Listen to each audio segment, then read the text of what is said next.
আসসালামু আলাইকুম। সারাদিনে রোজা রেখে আমি একটা আপেল নিয়ে ঘোরাঘুরি করতেছি। না ভাই, এটা খাওয়ার আপেল না, এইটা হচ্ছে ব্যবহার করা আপেল। আইফোন 13 এখনকার সময়ে 45,000 টাকা বাজেটের মধ্যে আপনার জন্য কতটুকু বেটার ডিল হতে পারে, হ্যাঁ সেটাই জানাবো আজকে ভিডিওতে আমাদের ইউজার এক্সপিরিয়েন্স থেকে।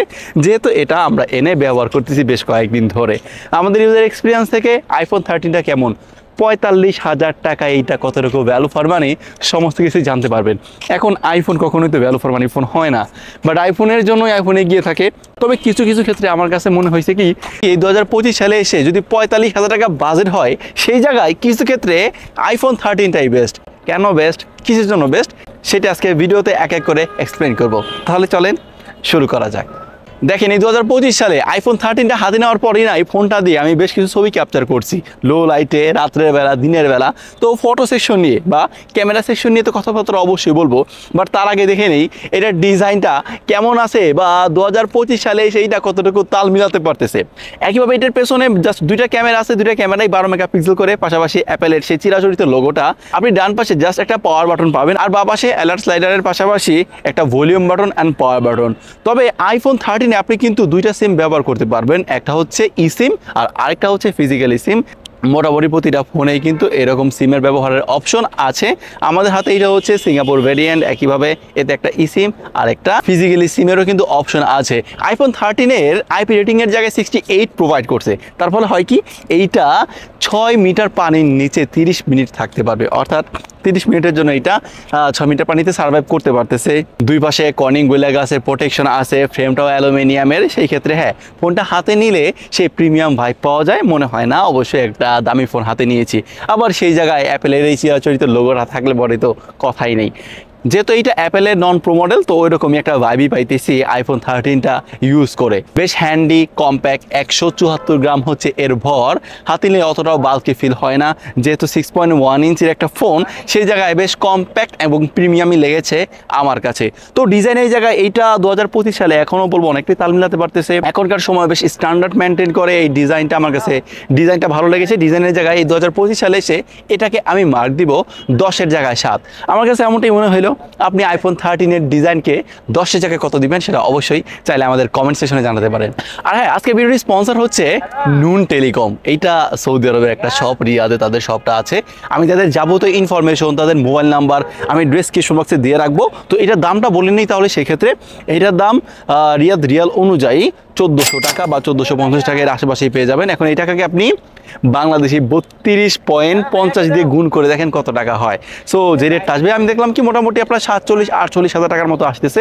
তো এই বাজেটের মধ্যে আপনি আইফোন 13টা পেয়ে যাবেন নুন টেলিকম থেকে। সো তাদের যাবতীয় ইনফরমেশন ডেসক্রিপশন বক্সে দেওয়া থাকলো, চেক দেম আউট যদি ফোনে পারচেস করতে চান। আচ্ছা দেখেন, ডিসপ্লের জায়গায় আইফোন 13 ব্যবহার করা হয়েছে 6.1 ইঞ্চের একটা XDR OLED প্যানেল, যাতে HDR10 এর সাপোর্ট আছে, পাশাপাশি ডলবি ভিশনের সাপোর্টও পাবেন। আর এইটার ডিসপ্লের এক্সপিরিয়েন্সটাকে আরও বেটার করার জন্য সাউন্ডের জায়গায় তারা দিছে হচ্ছে স্টেরিও স্পিকার। আর সাউন্ডের জায়গায় আমি বলবো আইফোন বরাবরই কিন্তু বেশ ভালোই একটা এক্সপিরিয়েন্স দেয়। এখানে উপরের দিকের বেসটা একটু কম আর নিচের দিকের বেসটা একটু বেশি তুলনামূলকভাবে। হ্যাঁ, এইটা 6.1 ইঞ্চি একটা ডিসপ্লে। চারদিকে আপনি তাকালে দেখবেন এখনও সেই মোটামুটি একটু দৃষ্টিকটুভাবে চিন বেজেলগুলো আছে, আর নাকের সমান বরাবর একটা নষ্ট আছে এখানে ডিসপ্লের উপরের অংশে। তবে এইটা সত্যি ডিসপ্লেটা বেশ ভাইব্রেন্ট, কন্ট্রাস্টিং কালার প্রোভাইড করে। যখন এই ফোনটা দিয়ে আমরা ডিসপ্লেটার কন্টেন্ট ওয়াচিং এক্সপিরিয়েন্সটা নিয়েছিলাম, বেশ ভালোই এক্সপিরিয়েন্স পেয়েছি। তবে আউটডোরে যখন এই ফোনটা ব্যবহার করতেছিলাম না, একদম ডিরেক্ট সানলাইটে, আপনারা জানেন সৌদিতে যেহেতু একটু রোদের প্রবণতা বেশি, বাট ওই জায়গায় একদম ডিরেক্ট সানলাইটে না কিছুটা স্ট্রাগল করে, যেহেতু এটার ম্যাক্স পিক ব্রাইটনেসটা 1200 নিটস পর্যন্ত। তবে আমার মনে হয় না আপনি অতটা পরিমাণ কমপ্লেন করতে পারবেন। ভিজিবিলিটি যথেষ্টই ভালোই ছিল। এছাড়াও যেহেতু একটা 60 হার্জের প্যানেল, সেক্ষেত্রে দিন শেষে একটু চপে চপে ফিল করবেন যদি আপনি কখনো 120 হার্জের একটা প্যানেল ইউজ করে থাকেন। এটা টাচ রেসপন্স, ডিসপ্লের কালার অ্যাকিউরেসি, কালার কন্ট্রাস্ট বেশ ভালোই পেয়েছি। তবে হ্যাঁ, কন্টেন্ট ওয়াচিং এক্সপিরিয়েন্স নেওয়ার সময় উপরের দিকে নচটা কিছুটা দৃষ্টি উঠু লাগবে। তবে এইটা বলবো আইফোন 12-এর সাথে যদি আমরা এই নচের কিছুটা কম্পেয়ার করি, অনেকটাই কিন্তু ছোট করেছে, কমিয়েছে। বর্তমান সময় তারা ডাইনামিক আইল্যান্ড দেয়, যেটা অনেকটাই ছোট বা এর চাইতে অনেকটাই কিছুটা রিলায়েবল লাগে। বাট বাট দিন শেষে ভাই নসই। তবে এটাও সত্যি ভাই, নসের মাধ্যমে তার যে আনলকিং মেকানিজমটা দেয়, এটা কিন্তু আসলে অন্যান্য ফোনের সাথে কখনোই মেলানো যাবে না। আমি দেখেছিলাম পিক্সেল তারা কিছুটা হয়তো 4 সিরিজে দিছিল, বাট আইফোনের সাথে এটা কখনোই পারে না। এখানে যে একটা বড় রকমের সিকিউরিটি কাজ করে ফেস আনলকিং এর জায়গায়, এইটা আসলে বোঝাও যায় না যদি আপনি যখন এই ফোনটা জাস্ট টাচ করতেছেন দেখলেন আনলক হয়ে যাচ্ছে। আসলে এই আনলকিং সিস্টেমটার জন্যই আইফোনের বিষয়টা কম্প্রোমাইজ করতেই হবে, আর আইফোন এটা দিয়ে আসতেছে, এটাই তার রীতি। তো সবশেষে বলবো, হ্যাঁ এই ফোনের ডিসপ্লেটা বেশ ভালো পরিমাণ কালার প্রডিউস করে, কিছুটা কন্ট্রাস্টি, যেহেতু ডিসপ্লে বিভিন্ন জিনিস দেখতে বেশ ভালো একটা এক্সপিরিয়েন্স নেওয়া যায়। তো দিন শেষে আমার কাছে আইফোন 13 এর ডিসপ্লেটা বেশ ভালোই লেগেছে। আচ্ছা, এবার যদি পারফরমেন্সের কথা বলি, আইফোন অপারেটিং সিস্টেমে এটা চলতেছে 18.3.1, অর্থাৎ লেটেস্ট আপডেট আপনি পাবেন আইফোন 13-এ। আপনি আরও মিনিমাম 3 বছরের আপডেট পেয়ে যাবেন, এইটা তো মোটামুটি বলাই যায়, কারণ আইফোন লং টার্ম ধরে কিন্তু তারা আপডেটের ব্যাপারে খুব সিরিয়াস। আর পাশাপাশি এইটার বেস ভেরিয়েন্টটা হচ্ছে 4128, অর্থাৎ 4 জিবি র্যাম, 128 জিবি স্টোরেজ। আর ম্যাক্স ভেরিয়েন্টটা হচ্ছে 4 জিবি র্যাম, 512 জিবি পর্যন্ত স্টোরেজ পাবেন। আমাদের হাতেরটা 128 জিবি পর্যন্তই আছে। তো এইটা দিয়ে আমরা ডে টু ডে টাস্কের প্রতিটা কাজ খুব ইজিলি করতে পারছি, ল্যাগ পাই নাই, ডিলে পাই নাই। ব্যাকগ্রাউন্ডে ভাই অলমোস্ট আমরা 16 থেকে 17টা অ্যাপস রেখেও দেখছি বেশি স্মুথলি প্রতিটা জায়গায় শিফট করতে পারতেছিল। App open time and close টাইমের জায়গায় কোনো প্রকারে কোনো ডিলে নাই। আর এই ফোনটাতে যে ভাই চিপসেটটা আছে না, অ্যাপেলের A15 বায়োনিক, এইটা ভাই বেশ পাওয়ারফুল এখনকার সময় আমি বলবো।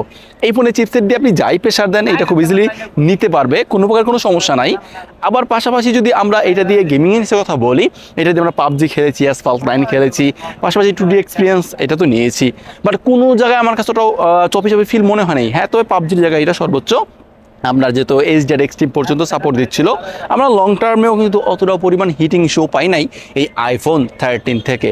তো গেমিংয়ের জায়গায় এটা থেকে বেশ রিলায়েবল একটা এক্সপিরিয়েন্স পেয়েছি।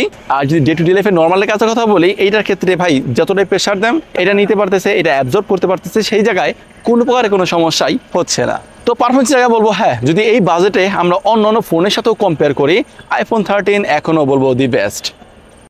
আচ্ছা, এবার যদি আইফোন 13 এর ক্যামেরার কথা বলি, দেখেন এটার পেছনে জাস্ট 2টা ক্যামেরা আছে আর সামনে আছে একটা, তবে 3টা ক্যামেরাই কিন্তু 12 মেগাপিক্সেল প্রতিটা ক্যামেরায় দিয়ে আপনি 4K-তে 60 FPS ভিডিও করতে পারবেন। ভিডিওর জায়গায় আমি এখনও বলবো দি আইফোন দি বেস্ট। এইটার ভিডিও স্ট্যাবিলিটি এবং যে পরিমাণ কালার ধরতেছিল, ডাইনামিক রেঞ্জ যত বেটার ওয়েতে হ্যান্ডেল করতেছিল, আইফোনকে টেক্কা দেওয়ার মতো ক্যাপাবিলিটি আমি অনেক ভিডিওতে অনেকবার বলেছি যে নাই, সেক্ষেত্রে একইভাবে বলবো এটা থেকে বেশ ভালো পরিমাণ ভিডিও করতে পারছি। তো যারা ফোন দিয়ে ভিডিও করতে চান, ব্লগিং করতে চান, তো মানে ভিডিও করতে চান, টিকটকার যারা মূলত ছাপড়ি টিকটকার, না ওইভাবে কিছু বলতে যাচ্ছি না, যারা টিকটক করেন ভাই করতে পারেন, আপনাদের ব্যাপার, আর আপনারা করেন বলে একটু বিনোদন পেয়ে থাকি। তো যাই হোক, যারা ভিডিও করবেন, ব্লগিং করবেন, টিকটকিং করবেন, রিলস বানাবেন ইউটিউবের জন্য, সো তাদের ক্ষেত্রে আইফোন 13টা ওয়ান অফ দ্য বেস্ট একটা চয়েস হতে পারে এই বাজারের মধ্যে। আমরা যখন ক্যামেরা শিফটিং করতেছিলাম আলট্রা ওয়াইড থেকে মেইন ক্যামেরা, বেশি স্মুথলি কিন্তু এই জিনিসটা হ্যান্ডেল করতে পারতেছিল। তো ভিডিওর জায়গায় ইয়েস, এই বাজেটে এইটা আমার কাছে বেশ ভালোই মনে হয়েছে বা দি বেস্ট মনে হয়েছে। আর ফ্রন্টেও যেহেতু এখানে 4K-তে 60 FPS ভিডিও করার অপশনটা আছে, বেশ দেখে ভালো মতোই ভিডিও করতে পারতেছিলাম। আসলে এই বিষয়গুলো আইফোনের জায়গায় একটু নেক্সট লেভেলই আমার কাছে লাগে। আর ফটো সেকশনে আইফোন বরাবরের মতো যেহেতু তারা একদম র টাইপের ফুটেজ দেয়, আমার কাছে এই বিষয়টাই ভালো লাগে যে আমি নিজের মতো করে পরবর্তীতে এডিট করে কাস্টমাইজ করে নিব বা মডিফাই করে নিব আমার ফটোটা। আবার পাশাপাশি আইফোনে যেহেতু ভিভিড মোড আছে ভাই, আপনি জাস্ট রিডিপে ফটো চাইলে ভিভিড মোড অন করে নেন। আইফোন 13-এ ভিভিড মোডের অপশনটা এখনও আছে, যে একটা ক্লিক করলাম, সোশ্যাল মিডিয়াতে আপলোড দিয়ে দিলাম, এমন টাইপের ফটোস আপনি পাবেন ভিভিড মোড থেকে।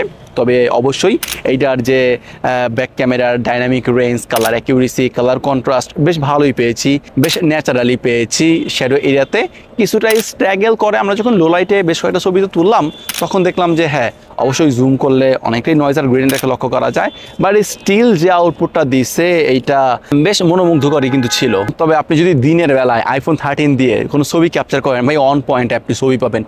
এই হচ্ছে আইফোনের ক্যামেরার ব্যাপার সেবার। ফ্রন্টেও ঠিক একই বিষয়বস্তু লক্ষ্য করছি, তবে ফ্রন্টে আমরা ম্যাক্সিমাম টাইম কিন্তু ভিভিড মোডটা অন করে ছবি ক্যাপচার করছি, দেখতে বেশ ভালোই লাগতেছিল। আবার পাশাপাশি এইদিকে আপনি এই ফোনটা দিয়ে পোর্ট্রেটে ছবি ক্যাপচার করতে পারবেন মেইন ক্যামেরা দিয়ে, যেখানে বেশ ভালো পরিমাণ কিন্তু পিছনে বোকেটা হচ্ছিল, ব্লার হচ্ছিল। অবজেক্ট সেপারেশন ক্রিটিক্যাল এরিয়াগুলোতে কিছুটা স্ট্রাগল করে, বাট হ্যাঁ এটা তবুও কিন্তু অ্যাকসেপ্টেবল আমার কাছেই লেগেছে। তো এইটার ফটো সেকশনের কোয়ালিটি আমার কাছে বেশ ভালোই লাগলো। তবে এটার কিন্তু একটা প্লাস পয়েন্ট আছে, সেটা হচ্ছে cinematic video mode. Cinematic video মোডে কিন্তু বেশ ভালো পরিমাণে কিন্তু ভিডিও করা যায়। তো অবশ্যই এইটা ব্লগারদের জন্য বা যারা আমি বললাম না একটু কন্টেন্ট বানিয়ে থাকেন তাদের ক্ষেত্রে এই বিষয়টা কিছুটা হলেও গুরুত্ব পাবে। তো অল ওভার বলবো এইটার ক্যামেরা এক্সপিরিয়েন্স আমার কাছে বেশ ভালোই লেগেছে। আপনারাও যে আইফোন 13-এর ক্যামেরা এক্সপিরিয়েন্স নিয়ে হ্যাপি থাকবেন এইটা আমি মোটামুটি 100% শিওর। আচ্ছা ফাইনালি তাহলে এবার কথা বলবো এইটার ব্যাটারি ব্যাকআপ নিয়ে। দেখেন আইফোন 13 এটা যেহেতু আমি ইউজ হিসেবে পারচেস করছি, এইটার ব্যাটারি হেলথ আছে হচ্ছে 94%। ভাই অনেকভাবে চেক করে দেখছি ব্যাটারি হেলথ অথেন্টিকই আছে। এইটা যেহেতু সৌদি আরবে অতটা কাপজাপ হয় না, আমি যেই দোকানের কথা বললাম তারা মোটামুটি ইউজড ফোনই সেল করে, তারা ওই যে রিফারবিশ কোনো ফোন আনতেছে না বাজে, তারা একদম অনেক মাল ঢুকিয়ে সেল করতে সেটা এমন না, তারা ইউজড ফোনই কাস্টমারদের কাছ থেকে নিয়ে বা আশেপাশ থেকে কালেকশন করি তারা সেল যেহেতু করে, অথেন্টিক ফোনই তাদের থেকে পাওয়া যায়। তো এই জায়গা থেকে এইটার ব্যাটারি হেলথ যেহেতু 94% আছে, এই ফোনটা আমি একদিন ফুললি সাপোর্ট পাইছি ব্যবহার করে। আর পাশাপাশি দেখলাম আইফোন 13-এর ব্যাটারি ব্যাকআপ নিয়ে আমি অনেকটাই সন্তুষ্ট বলা যায়, কারণ আমার কাছে না চার্জিং বার্নিংটা অতটা বেশি মনে হয় নাই। একদিন আমি নিঃসন্দেহে পার করতে পারছি। তবে গেমিং বা আপনি যদি রাফটাপ ইউজ করে থাকেন তাহলে সেক্ষেত্রে হবে দিন শেষে একবার চার্জ লাগতেও পারে, বাট আপনি টুকিটাকি ইউজার হলে এইটার যে ভাই 3240 mAh-এর ব্যাটারিটা আছে না আপনাকে ফুললি সাপোর্ট দিতে পারবে। তবে ব্যাটারি হেলথের বিষয় অবশ্যই একটু মাথায় রাখবেন। আমার সাজেশন থাকবে আপনি যদি আইফোন 13 পারচেস করেন অবভিয়াসলি 85% বা 87% এরকম ব্যাটারিওয়ালা বা এর উপরে আপনি হেলথ আছে ওরকম আইফোন পারচেস করেন। এর নিচে গেলে মনে হয় না কেনার অতটা দরকার আছে। তবে যদি কিছুটা কমে পান সেক্ষেত্রে দেখতে পারেন, যদি আপনি আপনার দিক থেকে কম্প্রোমাইজ করতে পারেন। এই হচ্ছে আইফোনের ব্যাপার সেবার। এটাকে আমরা চার্জ করে দেখলাম মোটামুটি 40 মিনিটের মতো সময় নেয় এটা ফুল চার্জ হতে, যেটা অনেকটাই দ্রুত সময় আমি বলবো আইফোন হিসেবে যদি আমরা একটু কম্পেয়ার করি। তো এই হচ্ছে মূলত আইফোন 13 নিয়ে আমার ইউজার এক্সপিরিয়েন্স, আমার মতামত, আমার অভিমত। এখন যদি দিন শেষে আমার ফাইনাল কনক্লুশনে আসি যে আদৌ এইটা আমার কাছে কেমন লেগেছে, 45,000 টাকা বাজেট সেগমেন্টে যেহেতু এটা বাংলাদেশ মার্কেটে 45,000 টাকা এবার আশেপাশেই পাওয়া যায়, আমি বলবো যে অবশ্যই আইফোন 13টা 45,000 টাকা বাজেটের মধ্যে কনসিডার করা যায়। এখন এই বাজেটে অন্য অপশনের কথা বলি, আইফোনের মধ্যে আপনি আইফোন 12 প্রোটাও পেয়ে যাবেন। আমি বলবো যে আইফোন 12 প্রোটা না নিয়ে আপনি অবশ্যই 13টাই নেন। 13টা সেই জায়গা থেকে কিছুটা এগিয়ে অনেক জায়গায়, যেমন আপনি এটাতে লেটেস্ট চিপসেট পাবেন, অর্থাৎ আপনি লং টার্ম আপডেট পাবেন, আপনি সিনেম্যাটিক মুডে ভিডিও করতে পারবেন। পাশাপাশি যেহেতু এটাতে আপনার অ্যাপেলের A15 বায়োনিক চিপসেট ব্যবহার করা হয়েছে, আপনি আইফোন 12 প্রোর চাইতে কয়েক গুণ বেশি পারফরমেন্স পাবেন আইফোন 13 থেকে। তবে শুধুমাত্র আপনাকে একটা ক্যামেরার কম্প্রোমাইজ করতে হবে, যাতে আপনি 2x অপটিক্যাল জুমের সাথে শুধুমাত্র 12 প্রোতে ছবি ক্যাপচার করতে পারবেন। এই বিষয়টি স্কিপ করলে সব দিক থেকে ভাই আইফোন 13টাই এগিয়ে। আর আইফোন 13-এ কিন্তু নচটা অনেকটাও ছোট আইফোন 12 প্রোর তুলনায়। তো ওভারঅল বলবো যদি আমরা অ্যান্ড্রয়েডের সাথে কম্পেয়ার করি সেই জায়গা থেকে আসলে এইটা ওইরকমভাবে ভ্যালু ফর মানি হয় না, বা ওইরকম জায়গা থেকে একদম সব জায়গা থেকে এগিয়ে বিষয়টা এমন না। দিয়ে আইফোনই কিনেন 45,000 টাকার মতো যদি বাজেট হয়ে থাকে ইউ শুড বাই আইফোন 13। এই হচ্ছে আমার মতামত। তো হচ্ছে আজকে ভিডিওটা। তো আজকে এই পর্যন্ত। যদি ভিডিও ভালো লাগে অবশ্যই লাইক করে দেন। আইফোন 13 নিয়ে আপনাদের মতামত কি, আপনারা যদি ইউজ করে থাকেন আপনাদের এক্সপিরিয়েন্স কেমন সেটা অবশ্যই চাইলে কমেন্ট সেকশনে মেনশন করতে পারেন। ভালো থাকবেন, সুস্থ থাকবেন, আল্লাহ হাফেজ।